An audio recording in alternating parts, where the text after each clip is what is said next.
GM, just a quick one before we get going. So, as you know, the Blockmates podcast is for informational and entertainment purposes only. Certainly shouldn't be considered as financial advice. We have absolutely no idea what we're talking about half the time. So, any investment decision you do make should be based on your own research and your own understanding of the risks involved. One more thing as well, there's around 50% of people who listen regularly who aren't subscribed yet. So if you please could just do us a favor and hit the subscribe or the follow button or the like button. Helps content grow, helps us grow, helps it reach more people like yourselves, and it means the world to us as well. So that's the last I'll ask of you. So yeah, let's get to the episode. GM, and welcome back to the channel. In this one, we are looking at a key building block for the crypto economy right now with staking, restaking, and even liquid staking tokens as well. So Persistence 1 is the project under the microscope. Today, going to explain a lot more about this one, but I'm pretty sure you would have heard about restaking, the likes of Eigen Layer, etc., who have made this whole economy just very popular in recent months. So we're going to dive into one of the teams building out some serious infrastructure over on Cosmos for this narrative. Before we go any further, please do ensure you smash a like on today's video, subscribe to the channel if you're new as well, and we can get started. So welcome to Persistence 1. This is a Cosmos-based app chain and a real OG in the Cosmos ecosystem that's been building since 2019. It was one of the first Cosmos chains to actually enable IBC, that is inter-blockchain communication, the trustless bridging of assets between Cosmos chains. And it was the first liquid staking provider of Atom in 2021. So I think it's fair to say that these guys were into liquid staking way before it was made popular. But now we're seeing new narratives pop up around staking tokens, liquid staking tokens, restaking, all these different words. And Eigen Layer really is the one to blame here for that popularization. As we can see, it's attracted a whole new economy to crypto, and a lot of buzz is around Ethereum right now. But here on the Cosmos, we have this dedicated L1 in Persistence that is going to be doing some serious stuff when it comes to the staking economy. So this one is a very bullish infrastructure play for that, as they have created their own app chain, so an app specific chain just focused solely on liquid staking tokens. So this is not your general purpose blockchain, anything to do with liquid staking. These guys are all over it. And so as you can see on screen here, what we're going to break down, we're going to go through the tokenomics, the applications that they've built out on top of this chain. As you can see, pStake Finance and Dexter. I'm going to show you how these two work in tandem to create some real magic. And we can showcase what is about to come with the restaking narrative now in full swing. So let's begin here with pStake Finance. As you can see, around 14 mil in TVL thus far. And we're going to click on Liquid Stake now at the bottom and jump into this app. So pStake here, an application built directly into the Persistence 1 chain. And as you can see from the interface here, very sleek, elegant design, and this thing is very simple to use. You would connect your wallet. I would go with Kepler over on Cosmos. That is my favorite wallet. And we're just going to go through the UI here. We've got the staking tab open. So you can see there's two options here, to stake or to unstake. So what is this application actually allowing us to do? Well, this is an issuance module to allow you to create STK tokens. So as you can see on screen here, it's taking DYDX and it's actually staking it into the liquid form of stkDYDX. STK denotes the liquid staking version of said token. So if we just open the menu here, you can see they've got the likes of Atom, Osmo, and DYDX that can be converted into the liquid stake form.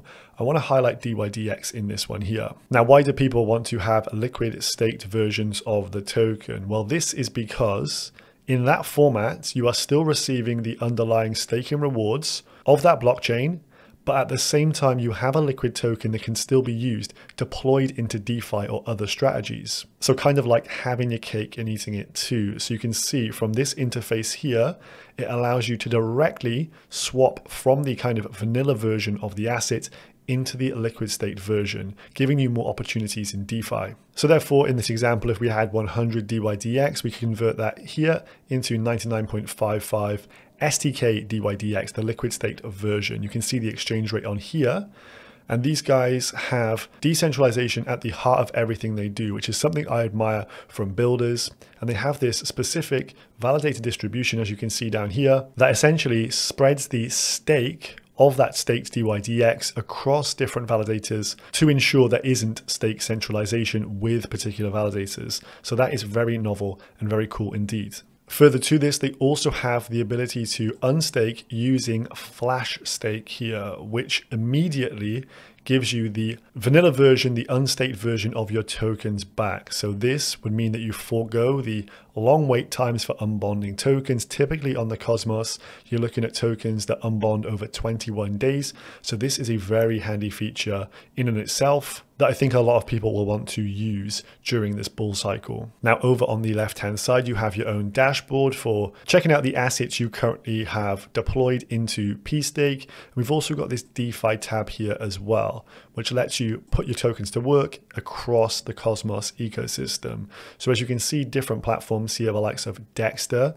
Do note the likes of Dexter here with a lot better APRs than some of the rivals like Osmosis. So Dexter is the kind of secondary application built into this chain. And the fact that the APRs are higher on Dexter are going to be a key driving factor for people to actually utilize Persistence 1 going into the future. And as you can see at the bottom here with stkDYDX to DYDX, again, the Dexter APR around 77% there. So you can kind of see the Lego blocks of DeFi being utilized there. If maybe you've got some vanilla DYDX, you want to get the liquid stake version as well, you can have your cake, eat it too, and put it into an LP position and earn some healthy rewards. So this is one of the recent additions to the stack here, this custom built DYDX liquid staking token, the stkDYDX. And so this thing is super cool due to the fact it allows you to get very high yields on your tokens. It upholds decentralization, boosts security for DYDX because there's not a lot of downsides to doing this at all. So I think more people will want to stake DYDX. And it allows for this kind of abstracting away and removing of complications for those who want to auto compound their stake. So during the recent update to DYDX version 4, all protocol revenues, which are generated in USDC, are given to token stakers. So there's a lot of reasons why people will want to stake DYDX. Now with this new module here, they have waived all fees. So there's 0% liquid staking fees, and you can get this no-click auto compounding. Further to this, they're also actually incentivizing LPs on Dexter, as we saw with that huge 77% on the previous page. That is due to incentives via the pStake token. We'll go into the token economy around this in just a moment, but let's have a little look at how the flywheel works just down here. So as a user, you're holding DYDX. You want to liquid stake that with persistence. So you come and use the pStake protocol and you liquid stake it into stkDYDX. Now in the background, your stake tokens are receiving USDC rewards. They're coming in, as you can see, USDC logo here. Now due to the fact Dexter and pStake work on the same chain, they can abstract away some of the complexities with this, which would otherwise cause you to do numerous steps. So as you're getting these USDC rewards, without you seeing how this works or doing any steps, is going to take your USDC and swap it into more DYDX. That DYDX is then going to be passed off to pStake, which will then convert that DYDX into the liquid staked form, stkDYDX. And thus you are auto compounding your stack and you will have more and more stkDYDX. So for the end user, no swapping, no bridging, none of that stuff, all abstracted away. And that's the power of having these applications living on the same chain there. So next up, let's have a look at Dexter, as the name would suggest, a decentralized exchange. So we're over onto the Dexter application here. You can see this kind of cosmic feel to it, a bit of an AI kind of edge as well with our mascot. Again, you would connect your wallet, maybe Kepler, to the site to utilize this. And what it's going to allow you to do is swap your assets into liquid staking tokens or swap between liquid staking tokens, and also as well allow for stable swaps as well. So that could be like for like assets or stable coins as well. So more on the technicalities in just a moment, but this is the swapping interface on this Persistence 1 chain. So just converting the pairs here. So say you've got some USDC on hand and you want to convert that into a liquid staked Atom. So what this platform is allowing you to do is to actually access a liquid staking token straight out the box. Therefore, you are going to be generating yield by going straight here and swapping into that token. This essentially allows you to get involved with one-click staking. You haven't had to go through pStake. It can do it all in the background. As I say, these two different applications work on the same chain. So the USD could be converted into stkAtom, but abstracted away is the actual conversion of USDC maybe into Atom, and then the staking of said Atom into stkAtom. This is just taken away from the user's view. So it makes sense that as the home base of liquid staking tokens here, what you're going to be able to do once you've got your liquid staking token, not only are you accessing that yield, but you can then deposit it into the various pools here in their DeFi platform and take advantage of further yield opportunities. Yield galore. So just clicking on pools here, and you can see the various pools, and you can also see the APRs of these pools and how they are incentivized. Again, if you want to drive home the message that this is the liquid staking token main chain, the central hub of that on Cosmos, you want to have high yields. Hence, we've got these additional rewards and incentives in the pStake token and also xPRT token, the persistence token as well. And as we just click into the LP position here, you can see xPRT rewards around 2%, pStake rewards around 10%, total APR adding in the swap and the staking APR around 20% on this pairing here for Atom to stkAtom. So you can see the kind of yields that are available here. Quite juicy indeed. So under the hood, we have a variety of different pools enabled by Dexter. We've got the stable swap pools. These are a curve-like makeup for stable to stablecoin swaps or similar asset to similar asset swaps. So if they do want to be the hub for Cosmos staked assets, you need to have the best in-class execution on these various assets. They've got that for stables. They've also got these balancer style weighted pools available as well. For example, there's 3 types of liquid staked Atom out there: stkAtom, qAtom, and stAtom. So as the hub, you want to have the ability to swap in and out of these various different derivatives of the same token. So you can see they've got that locked down as well. And they even have metastable pools also. Then just to show you real quick, if you were to go and benchmark this, a stablecoin swap of say 10,000 USDC into USDT, you can see the slippage on this is under $2 there. And this is better execution than what you would see on the likes of Osmosis or other DEX based on Cosmos. So on first glance, maybe you thought this was just another DEX, but it's a lot more than that. So on screen, a diagram of the persistence ecosystem. You can see in terms of Cosmos, we have obviously IBC that enables the transfer of assets between different Cosmos chains, but they'll be able to tap into other ecosystems as well. Currently live is BNB, but we could, of course, have a variety of other chains also join in as well. In terms of the roadmap ahead, we know we've already got pStake up, live and kicking. We've got the DEX as well with Dexter. They want to bring about borrowing and lending. So this essentially would allow for leverage. So building out an additional application onto Persistence 1 and listening to the podcasts, they also want to bring about a pStake and an options protocol. So a lot of juicy things and DeFi primitives will be coming to Persistence 1. Essentially, the kind of mantra is anything that you would want to do with an LST, you should be able to do here on Persistence. Now, before we jump into the token economy, there's 2 tokens here, xPRT and pStake. I did want to mention something really interesting, a bit of alpha dropped from a podcast I was listening to around the security of the chain. With Cosmos app chains, you can change parameters on the chain for specific use cases. So an issue with a LST provider previously, so it was Anchor, which is ANKR. They got hacked, I think via an infinite mint bug. So someone just minted a load of LST tokens and then obviously just sold them, causing some serious issues. Well, with a Cosmos chain, you could actually bake in security to the actual chain. So actually hard code security into the chain. This is something you can't do with ETH. So what you could do is hard code in a measure that if there was to be any minting of LSTs, you could enforce a chain halt, which of course would negate the issues that Anchor had. So I just thought that was a seriously interesting bit of alpha that I picked up from one of the podcasts. Now, in terms of the tokens, we'll start with xPRT.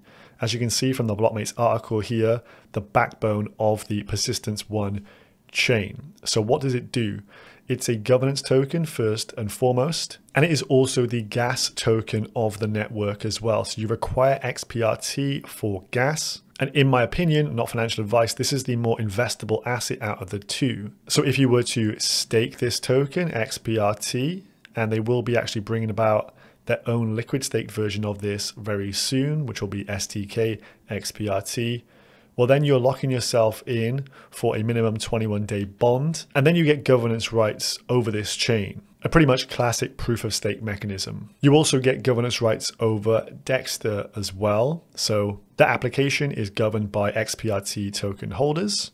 And as we saw just earlier with some of those pools, they utilize the xPRT token to actually incentivize some of the Dexter pools in order to fatten up the liquidity and really make this the home base for LST trading. Then there is a separate token for the pStake application, and the pStake token actually governs what happens with that side of the platform. So any decisions around LST token issuance, maybe new LSTs to come to the market. I hear things around a liquid state version of Luna potentially happening.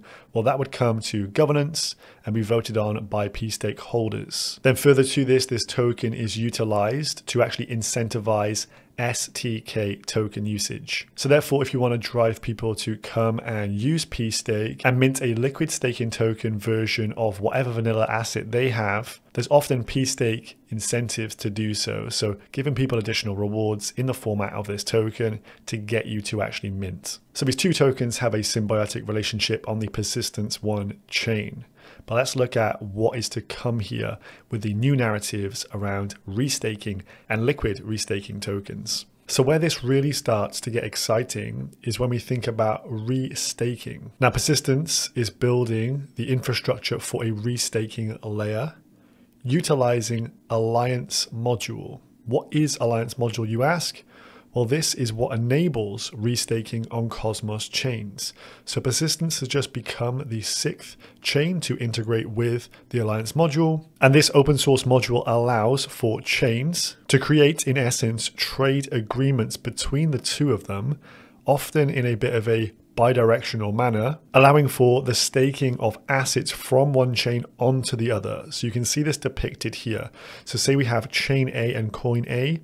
We can pretend that this is Atom, and then we have chain B here, Persistence.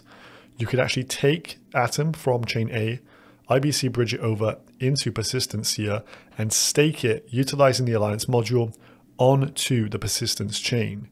Therefore, you have two tokens now staking on Persistence, xPRT and Atom. So as I mentioned, this is typically bidirectional. So what you would have in essence is the one chain trading their staking rewards for that of the other. But what you can see here is just vanilla usage of the Alliance module. This would just be plain old Atom being staked onto the Persistence chain. But if you can think a few steps ahead and what Persistence is all about, LSTs, you can see this. So with the Alliance module, it is actually possible to stake a wide variety of different assets onto a chain. So through a whitelisting process, you could have stablecoins, you could use LP tokens, or as we can see at the top, LSTs. So this is the real killer point here. You can utilize liquid staked versions of tokens to be restaked onto a different chain, and thus you can have your cake and eat it too. You're able to continue accruing the rewards from your kind of home chain, and then onto the newer chain where you're being restaked onto. You're then going to benefit from providing them security, and they're going to give you native staking rewards, and thus diversifying your yield. So in this example here, you would have STK Atom, the liquid staked version of Atom, staked on top of the Persistence chain. And therefore, those stakers are still receiving their Atom rewards, plus they will also be getting a kickback here from the staking rewards of the Persistence chain in the form of xPRT. So for this to go live, there has to be a governance proposal, and for said assets to be whitelisted. There's two things to add here. We have a reward rate and a take rate. So the reward rate is the amount of the native chain staking rewards that are going to go to these new restaked assets, i.e. how much of the xPRT rewards are we giving up to these new Atom stakers. And then the tax rate is the percentage distributed from chain A. So from Atom, how many Atom tokens, say they put over 1,000. If the take rate was 10%, 100 of those tokens would essentially be used for rewards to the native chain, that of persistence. You could also whitelist multiple different Alliance assets to be utilized for this restaking process. So as you can see on screen, maybe in case 1, this is before you add any Alliance assets. In case 2, you've added one STK Atom here, and thus having calculated the take rates and the reward rates, maybe the following calculation were to be true. 71.5% of xPRT rewards go to xPRT stakers, and 28.5% of those xPRT rewards go to the new STK Atom stakers. You could take this further, add in an additional liquid staking token. ST tier is used in case 3, and you could see the breakdown of rewards there.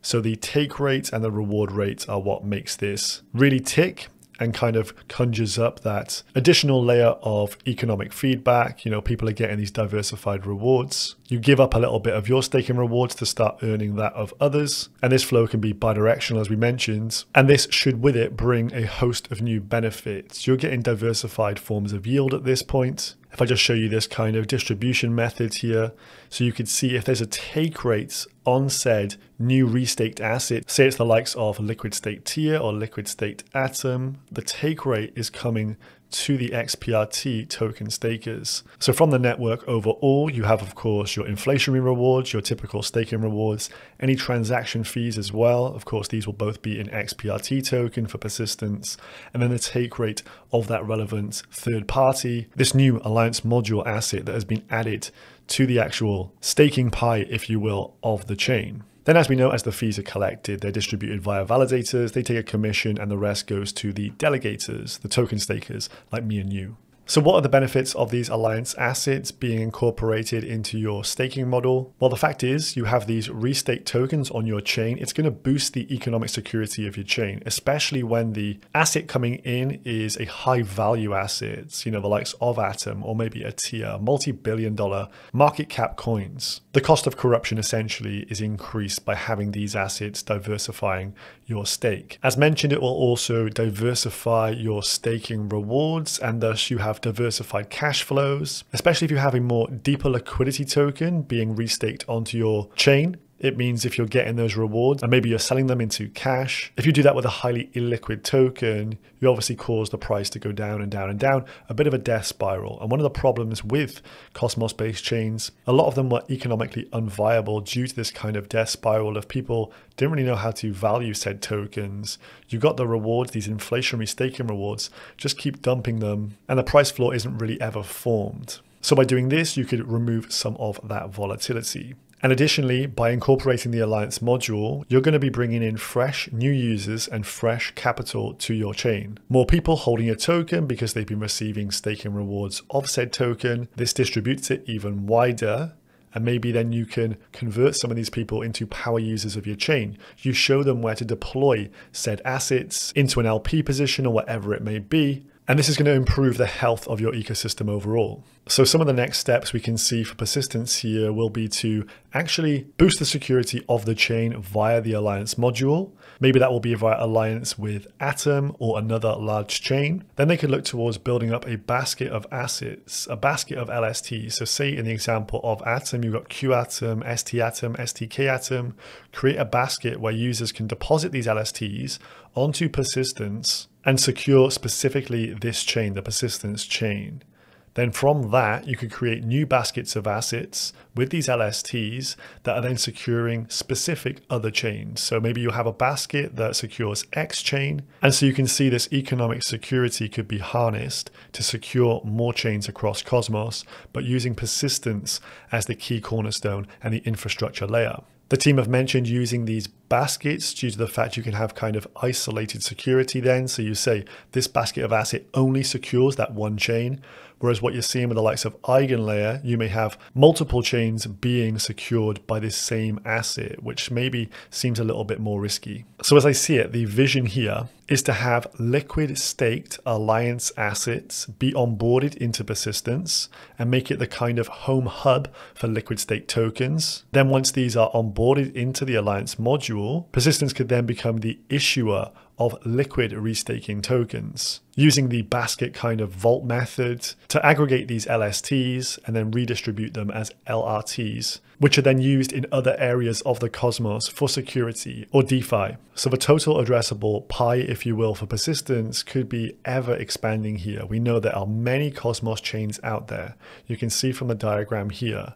You have some that have very high ticket values, large market caps, that could be restaked and utilized via liquid restaking tokens to help secure maybe some of these smaller chains and have that bilateral agreement to help boost both parties in a bit of a win-win scenario. So more app chains equals a potential for more STK-based assets issued by Persistence, as it seems pretty obvious that LSTs are going to become the de facto way people want to hold their assets. I think if they can integrate with new popular assets, the likes of Dimension, Tia, those kind of newer, sexier ones, I think that could go a long ways in terms of getting more attention to Persistence and onboarding some of these new users into the Cosmos ecosystem, people who probably haven't been here in previous cycles. You're also seeing Eigen Layer talk about utilizing Eigen restaked ETH to secure Cosmos hubs. So I think the Cosmos narrative at large is one that's going to become very big during this cycle as it gets this kind of seal of approval with these big ticket names like Eigen coming and providing security for it. And so I think with restaking on Cosmos making so much sense, Persistence can be a key infrastructure layer that helps bring this narrative full speed to the wider Cosmos. So that's the kind of thesis. We've seen the kind of plumbing behind how all this works, and the roadmap ahead definitely seems very exciting for Persistence. So I hope you enjoyed this one. Check out the podcast hosted by Dan with the Persistence guys that took place recently. Also check out the Blockmates article posted down below, and we'll see you in the next one. Peace.